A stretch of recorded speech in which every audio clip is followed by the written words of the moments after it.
Hi, everyone, and welcome back to the NONLINEAR podcast, where I'm exploring nonlinear life and career paths with amazing guests that have stories that unfold in front of us like pages of a book. Today, I am having a very special guest from across the ocean. Isabel Mares is joining me. I met Isabel on the streets of New York more or less a year ago, and we were surprised how many things we had in common. But then there was one thing that we didn't have in common, and that's the reason why Isabel is here today to talk to us about religion, theology, spirituality, and all the things that we cannot see today anymore, but are deep, deep within us. They make up who we are. And how does that even work today in the age of AI? Isabel, welcome to the show.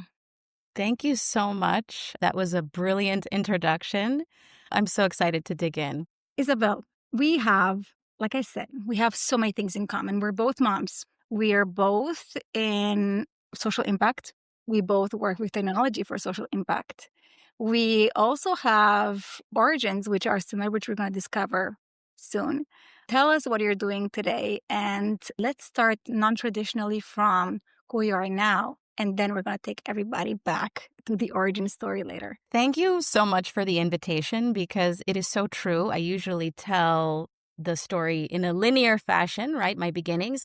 But where I am today is, as you said, I'm a mom. I'm a working mom. I'm based in New York City. I work in social impact. I am a social impact strategist, and I work in the context of India right now. I work for the American India Foundation, and I also do some consulting work. And I feel very fortunate to have been working in the nonprofit social impact space for about a decade.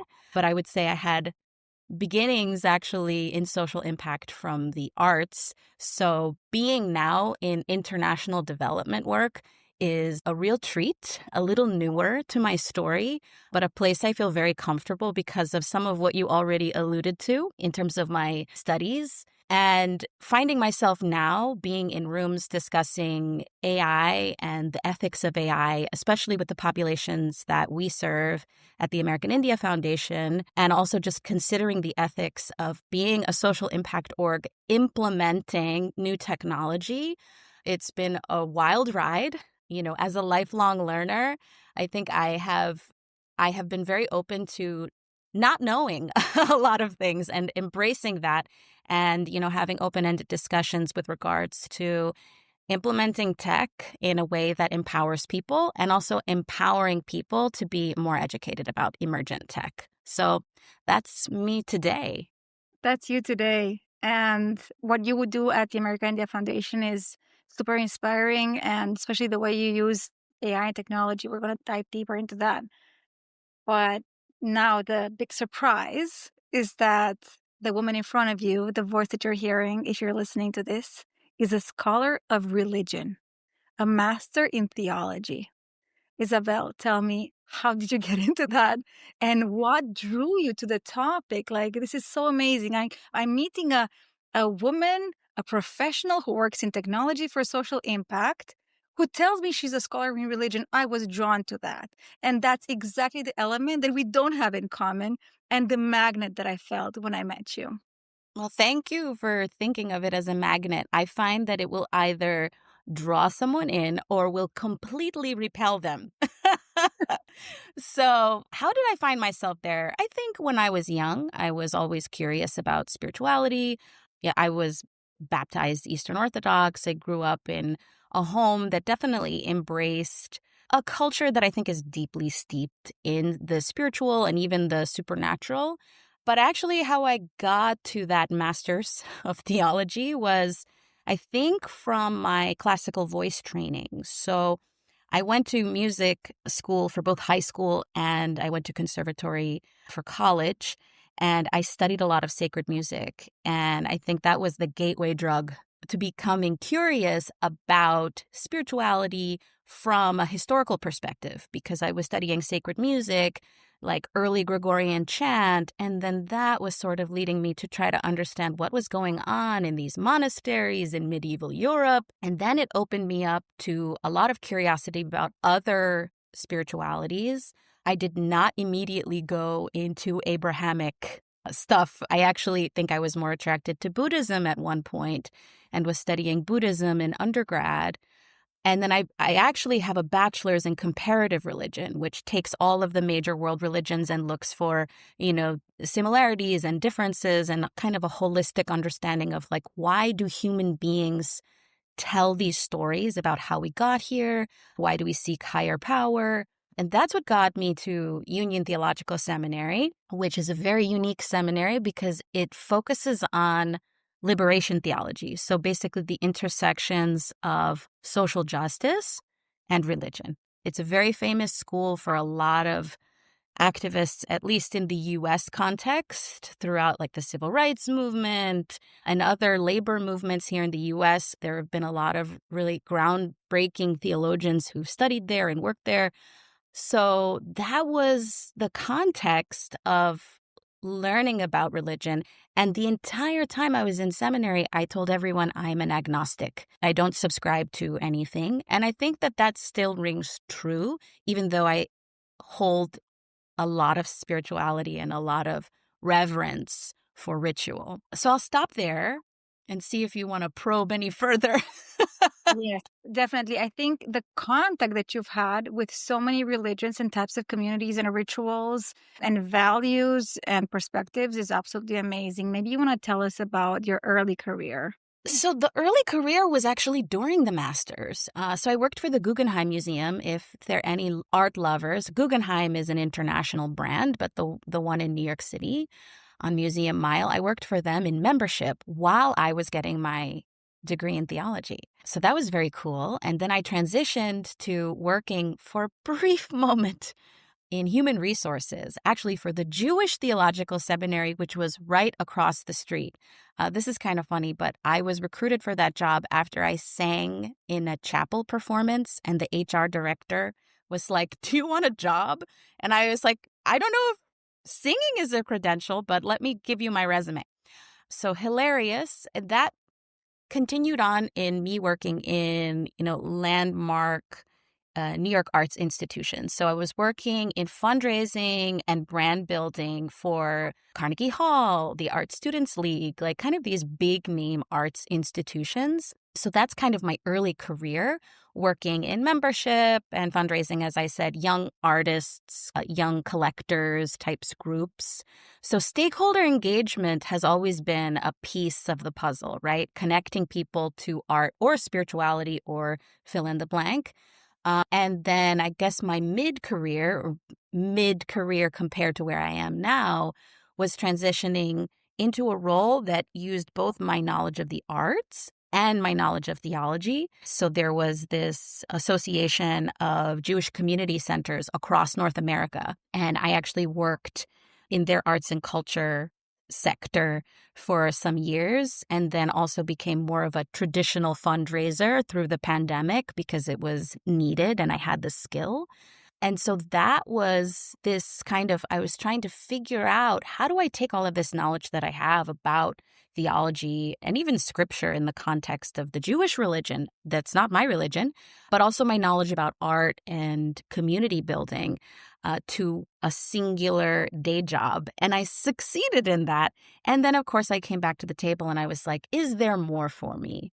Is there something else that a stone I've left unturned? And then how I got to where I am now was honestly kind of, I put out that ask into the universe, and I was actually recruited for the job I'm in now on LinkedIn. So I owe it to the algorithm, truly. I owe it to technology, to finding this next place that I would have never really expected to be. Mm. And throughout this process, you're still agnostic today, but you're richer with the understanding of what draws people to religion, the mysticism, the rituals, and like I said, the values. And maybe, I don't know if I can even ask you this, is there a religion that you feel like this is something I'm drawn to more? Or where are you now when it comes to, do you follow any religion? So you and I have talked about how much it means to me, especially as a Romanian in diaspora, to reconnect with my culture and to reconnect with my ancestry, especially as a person of European descent in the US. I think that's a really worthy practice, whether you're religious or not. I think it's really meaningful. So the two kind of arms of my ancestry, and I think of my spiritual leaning, are understanding Romanian folk practices, many of which are, there's some pre-Christian, Christian practices. And then I also really love Celtic spirituality. I also have Irish ancestry. And what both of those have in common is these are European nations now who have deep stories of colonization, ancient history that's kind of buried beneath what we see as Christianity. There's a lot of rich practices that we can tap into for resilience, for honoring the life cycles of the earth, all of these things that I think come into question in this modern age, right? We're feeling very disconnected. We're not really so aware of natural cycles as we might have been. And so those are kind of my entry points. And it feels important to me that I'm going to something that I have lineage or there's some context that brings me there. I'm not going to someone else's culture and trying to gobble up their wisdom. I'm trying to dig up my own. Hmm. You're a born New Yorker. And when we met, the first time we met, you approached me in a room full of people. Yeah. Went straight to me and you asked me, "Are you Romanian?" And I couldn't believe that moment. It was like, what just happened? I had a name tag with a Polish surname, right? Which is Yeah. the surname that I got from after marrying my husband. And it came Mhm. straight. I mean, he said, "Are you Romanian?" My surprise that moment was incredible. And then I discovered that your father was Romanian, and you've been spending the last decade plus more, Mhm. probably two. I don't even know, going deeper and understanding more of that line from your father. Why is it so important to you? Well, I was very close to my father, and he's no longer with us in this earthly realm. And so that's like baseline, its importance. My father was a storyteller, and my God, did he have an amazing story because he spent half of his life in communist Romania. He defected. He thought he was never going to see his family again. And he spent the next half of his life in New York City raising a family. And I grew up inside of the shadow of this kind of distant memory. He said things that, a lot of Romanians, speak in this almost cryptic way of like, oh, you'll never understand, or like, we'll never be able to talk about really what happened. And so, of course, I was curious. I wanted to know. So it became a history hunger. And then I went back and I visited, and I felt that same sort of shadow, right? Like the things that were left unsaid. And so when people don't answer your questions, you have to find other ways to answer the questions. That's And true. that's what happens. And so I wanted to listen to music, and I wanted to know about art and history. And ultimately, when you go the path of the humanities, it doesn't take much to get you at the doorstep of the spiritual or the That's religious. true. That's true. Did your father support or agree or suggest in any way that you do this? Was he like, did you feel any push?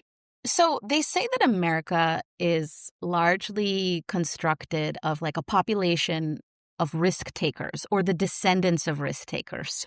That's true. So he had something in his bones that made him such a risk taker, because if he was caught defecting, it would have been over for him, right? So I think because he had taken that huge risk, he encouraged his children to take different kinds of risks, right? He never wanted me to risk my life, but he certainly was open to me doing something that wasn't traditional or wasn't linear. And it's funny, he said that before he, got his degree in mathematics, he begged his family to let him major in poetry. And he was not allowed to do that. He was forbidden, right? So, and he had a great depression because he really wanted to pursue poetry, but he ends up getting his master's in mathematics and computer science, and he's a software engineer. That's his story. But he did something beautiful with his children, kind of letting them study the arts. And then when I started getting curious about religion, he just wanted me to be the best at whatever I was doing. So that was the pressure point. No pressure. Yeah, yeah. No pressure. Sounds familiar. Definitely. When I hear Yeah. those words, it Yeah. does sound familiar indeed. And when you got there, when you got to Romania, what did you feel the first time? So there were different feelings for different things, landing in Bucharest. I mean, I went to Bucharest as a child often, and then there was this long gap, which I think had to do with, issues with the family and things my father didn't or couldn't face. But I went back as an adult, and as a grown up, um, there's a feeling that I get when I go into rural Transylvania, like the land kind of feeling like this memory. And I can't really explain it, but the land remembering. And then in the city, there's just so many things that are connected to the actual living relatives that I have. So like going to Sector 5, to my grandmother's apartment that my uncle still lives in, like those kinds of things. And sometimes feeling a sadness, like feeling like the place hasn't changed enough, that it still looks so much like what my father lived, and feeling a sadness in that. But then taking a step back and seeing that even something that might be a little grim, a little like dusty, it still has so much life in it. Then there's the food, which I think it goes without saying, like whatever I've lost in my memory because of assimilation and prioritizing English over Romanian, like the food, it just feels like home. Like I still remember the food my grandparents made me when I was like before I could remember, right? Yeah. So the food is like the final homecoming. That's the final destination. Yeah. I know what you mean. I really hope my children remember the food and the taste of food as a grandma place, right? Like the Mm-hmm. part of childhood. And I'm pretty sure they will, because Romanian food does have that. Especially I'm from the western part of Romania, right? Where the food is like mixed with Hungarian also culture and cuisine, and the tradition of preparing. So it also has a very special taste. Definitely. It's for me, meeting you, not only your extremely interesting mix of interests and experience that you've had in your career and also your educational journey, but then also finding that common thread that we're both, your father is Romanian, I was born in Romania, both my parents are Romanian. That was definitely a connection for us. But today I really want to focus on religion, theology, spirituality, and Mm-hmm. all that, and the intersection with AI, because it's, I think, the place where I've learned most from you and where we can all learn most from you. So maybe I'm just going to kick it off with, one of the headlines of today's press, if you want, or something, that a narrative that keeps coming back, which is the spirituality crisis that we're all going through. Our attention spans getting smaller, our social ties are getting weaker, the individualism is on the rise, together with despair. Then there's the AI revolution threatening us to basically not only lose our jobs, but basically lose our humanity, our reason to leave the house, and also to lose our hope that things will get better, because there's no way back in the AI revolution, or at least that's what the media tells us.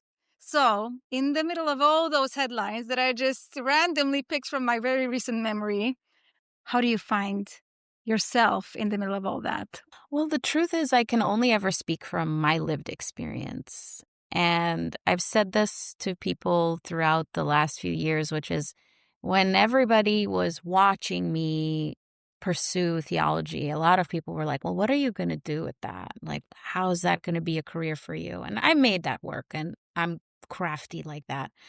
But what I didn't expect was this technological kind of, I don't want to say apocalypse, but this like new era that is very disruptive. This work that I did 10, 15 years ago was going to kind of be my armor. It would mean that this AI revolution wouldn't lay waste to me because I had this foundation. What does that mean? It means that I think in terms of the consistent spiritual practices I've had, I think across all of the different traditions that I've been able to kind of walk through and study, it's mindfulness. I'm a mindfulness practitioner actually in the tradition of, in Thich Nhat Hanh's Zen tradition, right? So I got that mindfulness training 12 years ago. And I think every spirituality and, dare I say, religion has some sort of practice that helps actually contextualize an individual in a greater whole, right? You're supposed to be doing these kind of daily or weekly rituals and movements that remind you physically and mentally that you are not alone and that you are not responsible for everything that happens to you. That's what faith is, right? Putting your faith in something greater than you. I think we do actually put our faith in things greater than us, but I think most of us are putting our faith in systems of capital, technology, media. It's not that people aren't religious. It's what are we worshiping? Mm. And I think the reason, my mother's father, my maternal grandfather, was an atheist, and he thought it was absolutely ridiculous that I studied religion. He loved me very much, but he didn't understand why I would do that. And I understood that where he came from was religious trauma. And I completely get that. I think a lot of people are like, we want reason, we want science, we want technology. We don't want superstition or, spiritual oppression. And I get that. But I live in the both and I think that there are lots of things that we lost. I think you, as a Romanian, to know what happened in the communist context of one generation being very religious and the next generation being told absolutely nothing. Transitions are important, intention is important, and critical thinking. We hear this all the time in the context of AI. Like, we need to make sure we don't lose our critical thinking skills. I think this is not an AI problem. This predates the AI. It actually goes back to this sort of binary thinking that we have about, what is real, what is not real, what is right, what is wrong. And we have that very much in the context of religion and science, or religion and, reason, rational thought. And I like to come to the table and challenge people to think about where in their lives they actually are being mystics. I have my own podcast that I talk to people about, like, what is mysticism? And some of the people that I talk to are not religious. They don't even know. But by the end of the podcast, we all agree that, like, there are things that we put our faith in or that we trust that we cannot see. And I would argue AI is one of those things now. I do believe that. Absolutely. Absolutely. If you think of the way AI has become from something that was giving you Gen AI, especially for image generation a year ago, the output that you were getting was so obviously a fake, amateurish, completely unrealistic image to what we get today, which is so realistic. Or if you get text as an output, sounds like your best friend who's there for you every day, 24/7, understands you, calls you friend, all that. I was wondering if this is the place where we seek answers to all our questions. Do we still need community? Do we still need a priest?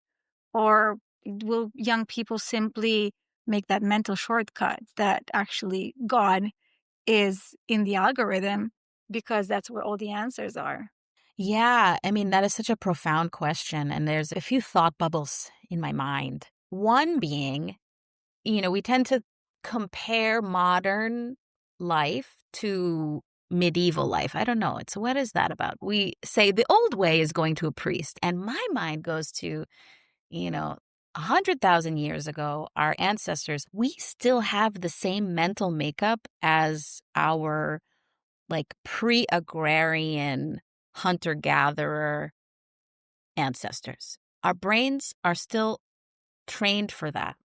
So I don't know if we need to go to a priest, but I think that our minds and our bodies are neurologically wired for connection with real humans.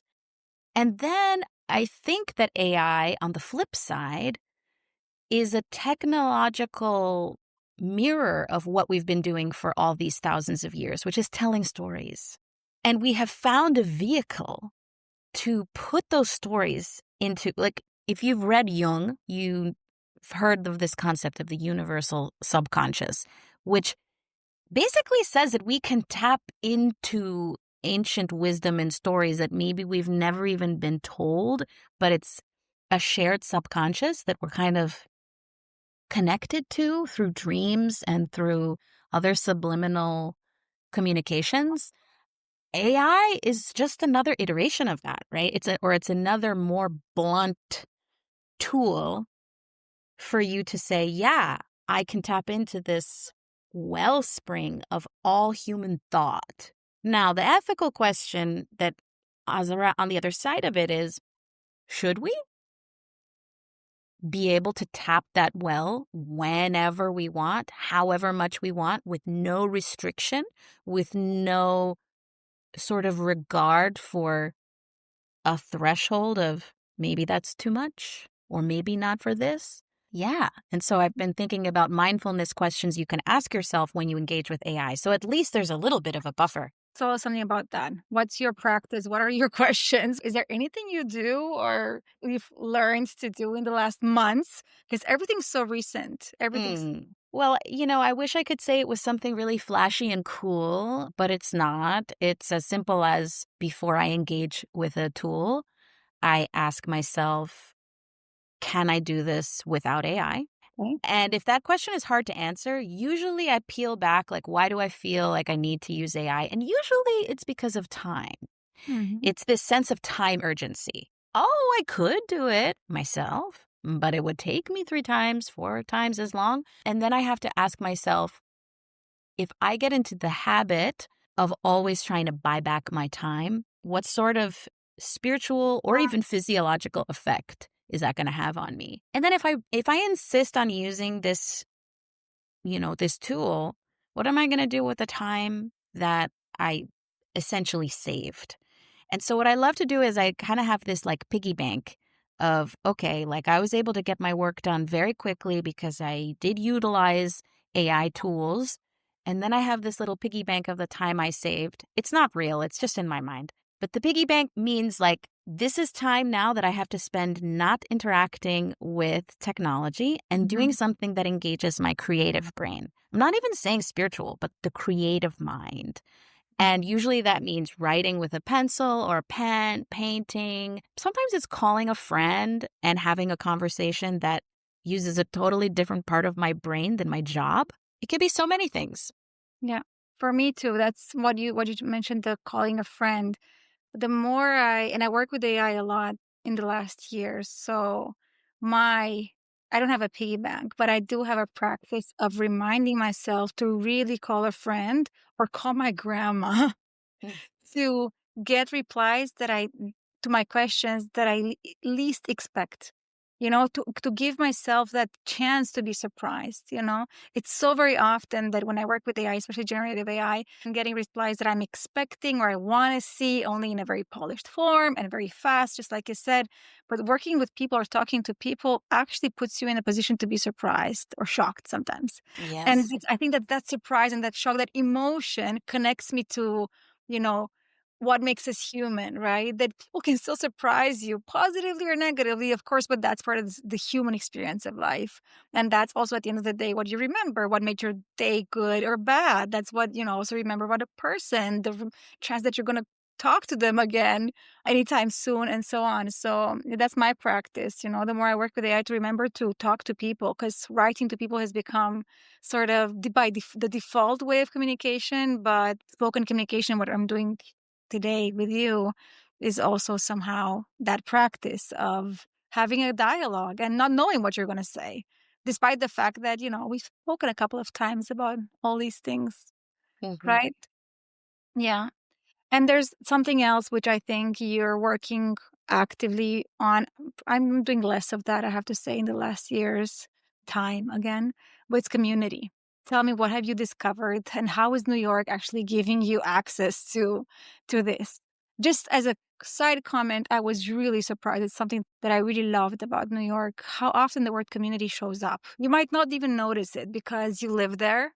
And, maybe it's just like it's part of the, you know, decor for you. But walking down the street and seeing community schools, community centers, community churches, community parks, all that's something that, at least in my home country and where I live right now, is something we've lost. You don't see it anymore. Communism has wiped off the word community Hmm. in the way it's translated right now in Romanian and to some extent also in Polish, reminds us in a way of the times when everything has to be communal, right? And there's a weight to it that sometimes you don't want to go there. But it's such a beautiful word at its core. And being in New York reminded me of that and also made me understand how important access to some of those services is to you guys. So tell me, what is community to you and how do you keep that alive? Because you're doing it great.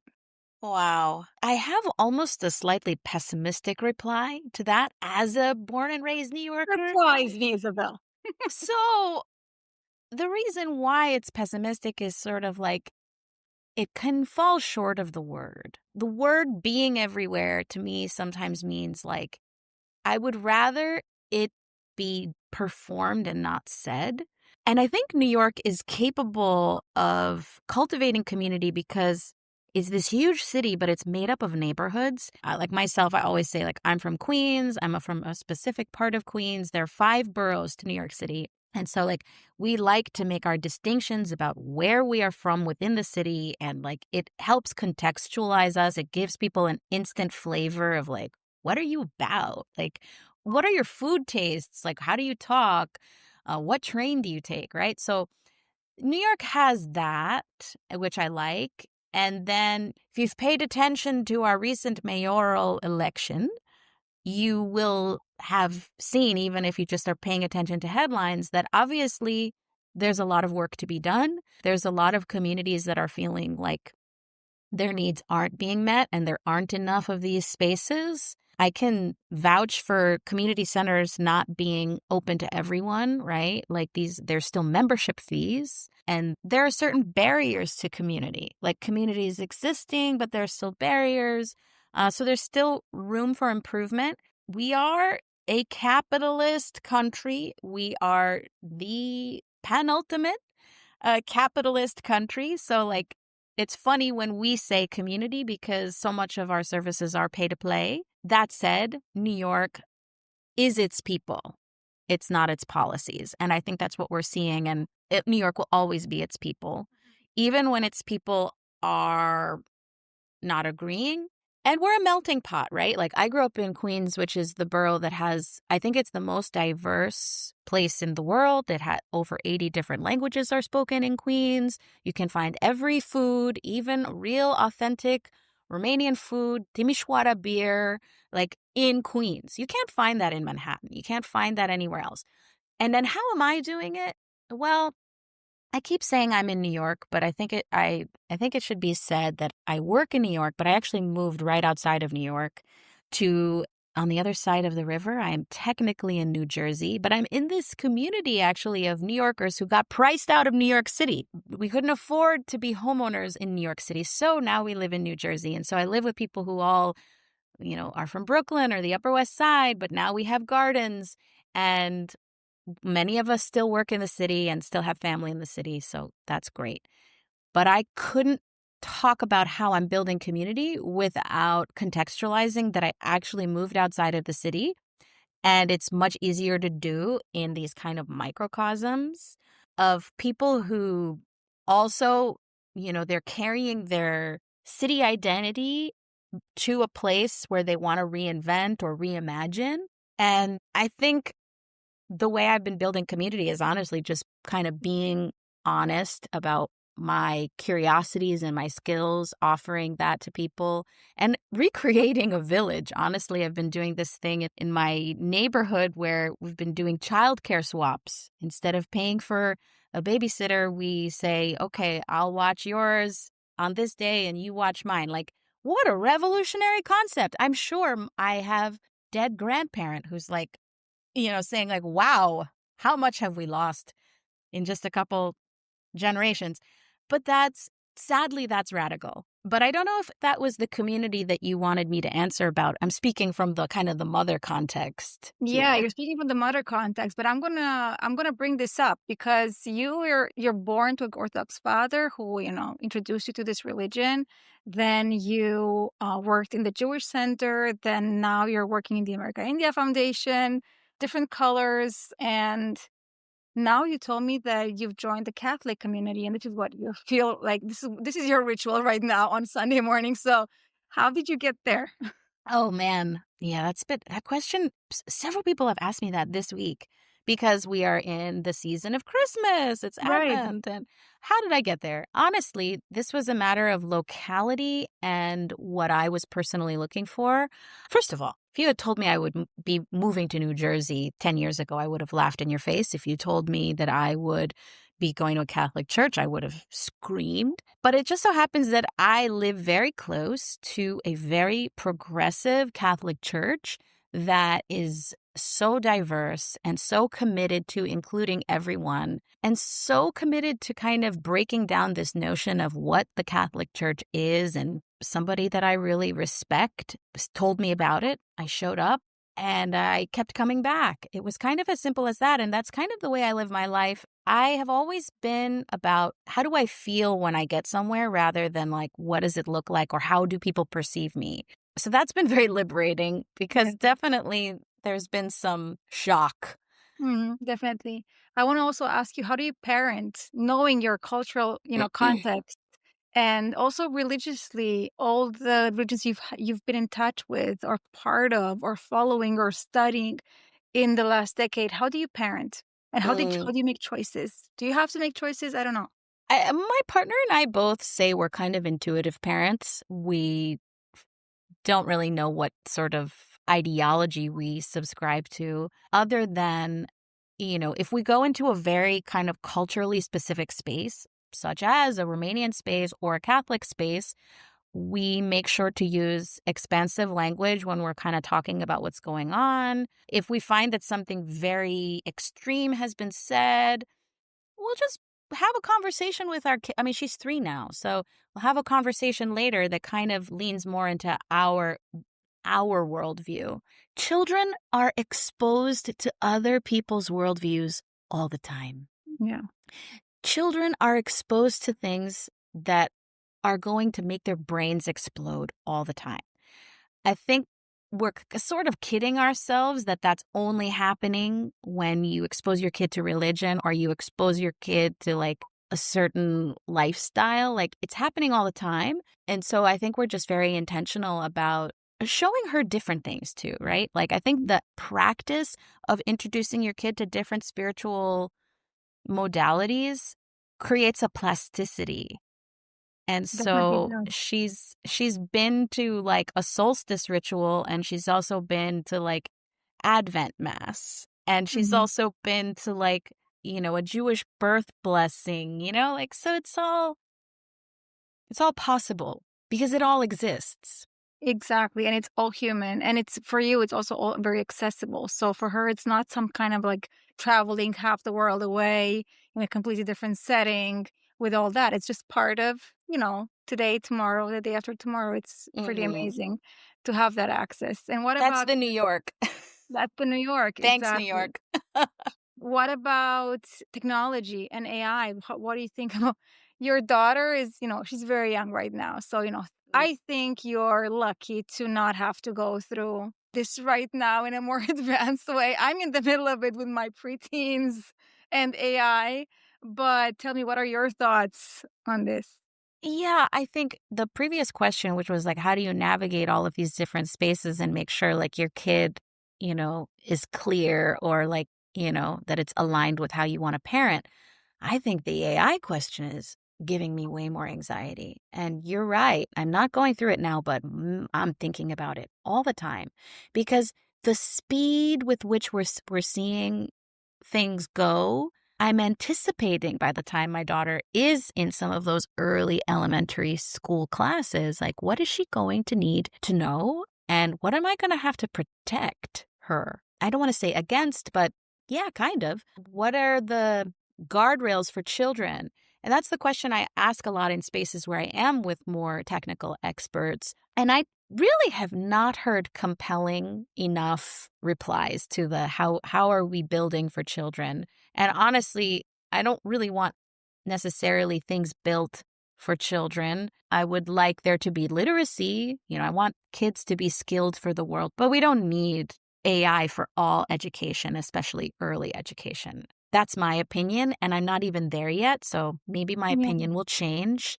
Yeah, definitely. Yeah, it's something that's on everybody's mind, whether they're parents or not, because it's definitely shaping the future. And kids have always been a very attractive target group for all innovation because decision makers are parents who want for them to have access and to be ready for the future and well equipped and all that. So that's something that worries me too. That basically through me, their future is being built through my decisions today. And honestly, I'm not sure I have the right tools to take the responsible decisions right now.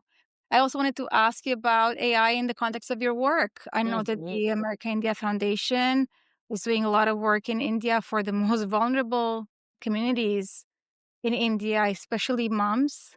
So, how do you guys use AI? I think just is there some hope in there that there's the good side of AI that you see through the lens of your work? Oh, 100%. So working with vulnerable populations, I mean, sometimes you think, well, AI, we have to put that to the side because the basic needs need to be addressed. And that's true. But where AI comes in, and you know this from your work with Tech to the Rescue, is like, it's so funny because mysticism is based on this idea of like, what are we not seeing? AI actually comes in to do that. What are we not seeing? Like, what is in between the data?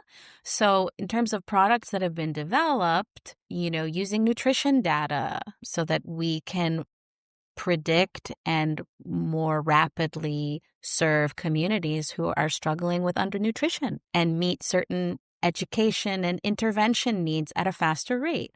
Doing that with health data for preeclampsia and other high-risk pregnancy conditions that are seen by everyone across the world, but obviously in remote communities and rural communities that have even less access. Like, how can we harness data?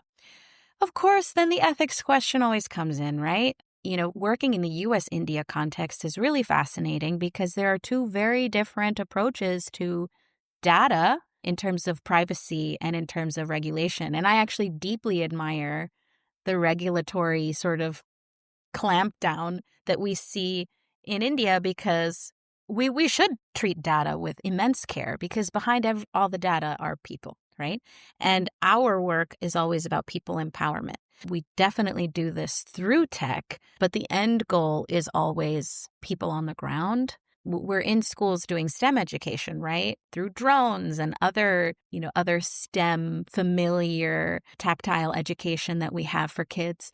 And I would say we're at the precipice with AI, and I think I admire organizations that not only see its importance, but also aren't rushing in, pretending to be experts. I really admire the leadership who often says, we are not experts, but we are credible partners with people who are. Whenever I hear that, that's like a green flag for me. Yes, absolutely, absolutely. I'm so happy you mentioned those use cases, especially the pre-eclampsia use case that we're working on together, but also the malnutrition data that you guys have access to can definitely act upon better now that you're working with AI.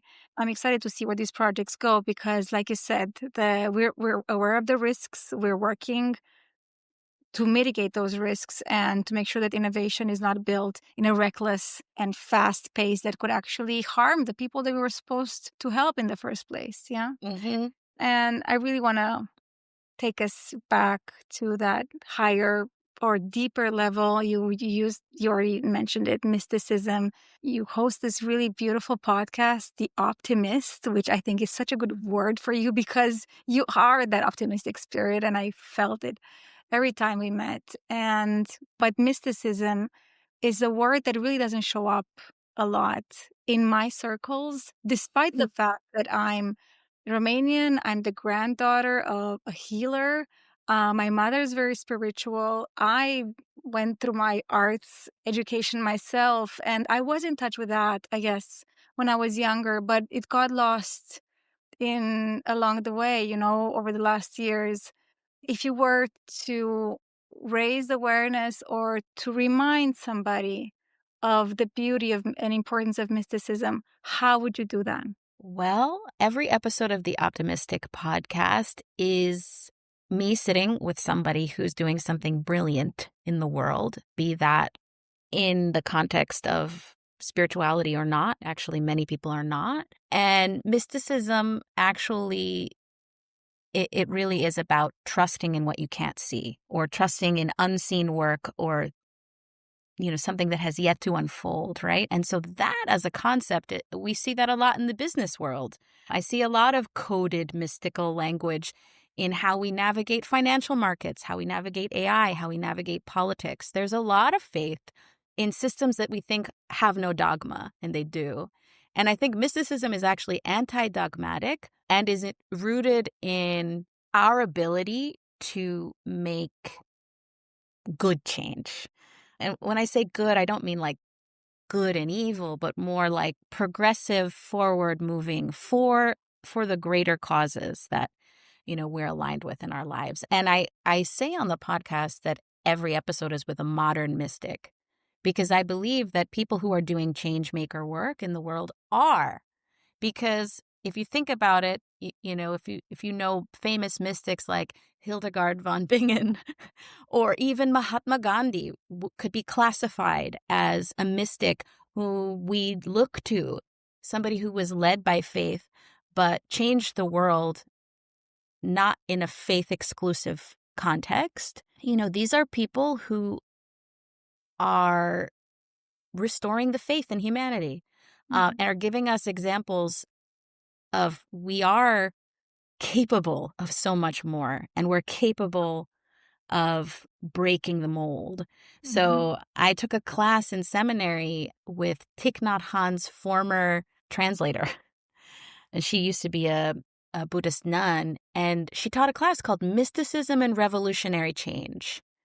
And it went through all the 9 weeks, each week a different mystic. And these are all people who were behind social change movements. And so that was really the beginning of me thinking mysticism is so much more than like sitting with your legs crossed in a yogic position, which is such a Western, like, we are so much more than that. And so mysticism, I would say, is the part of you that is like rebellious and knows that you're here for a reason. Yeah. Yeah. And this might sound very, very, I just realized this might sound like, give me a how to, but you know what I mean? Yeah. But Yeah. give me a how to. No, give me a practice, a symbol, something that could be an entry point for somebody who says, I want to access what is not unseen. I want to go there for a second. I think, to go back to the mindfulness practice when using AI, even though you can ask really profound questions of AI and have an incredible brainstorming session that could lead you to a mystical experience, I would say the impulsion or the compulsion to constantly have your questions answered is blocking you from your mystical capabilities, right? So Okay. sitting with a question for longer is one of the most low-hanging Wow. entry points, right? I can't tell you how many times like I just instantly try to look something up, and Yes. to resist that urge and sit with the question and even probe at it, being like, why do I need to know about this celebrity's marriage? As an example, yeah. As a like such a trivial yet everyday relatable example of how can I sit with the discomfort of not knowing something? And perhaps do I know more than I think I know? Because maybe there's something in my memory that is more interesting than whatever the answer is going to be from the interweb. Wow. I love Yeah. this, Isabel. I love the challenge to do the question without knowing the answer, because you might find out so much more than getting that instant gratification answer with all the details in bullet points and in a podcast format, right? So sitting with that question might actually be it. And this is something that I might, choose to do over the winter break coming up. Thank you so much, Isabel, for reminding us of those topics that are unseen. This is a podcast about stories and people's nonlinear stories and how they intersect with AI. Your nonlinear story has been a super inspiration for me and has reminded me of things that I haven't spoken about for years. And I really hope that this episode has brought these topics up in so many people's minds and has actually inspired them to sit with some questions today or tomorrow in the evening. Take that time. Beautiful things will happen. Thank you. Thank you for having me. And thank you for entertaining me when I just bluntly asked you your origin in the middle of a crowded room. That too is a nonlinear practice that you can do at any point. Yeah, absolutely. Just find a person in a crowded room and ask them a question that you don't know the answer to, because they might surprise you and they might say, yes, yes, I am. Yes. And Yes. you? Exactly. That was a beautiful moment. And I think we will never forget it. And I'm No. so happy you're in my life right now. And we're going to be building up our Romanian bond, covering mysticism, working on AI for good projects together, and God knows what else in the future. It's been a pleasure. And for everybody listening in, discover mysticism with Isabel in her OptiMYSTIC podcast on Spotify. Follow her along, and I'll see you on the next episode of the Nonlinear Podcast. Thanks for tuning in. Bye-bye. Ciao. Ciao.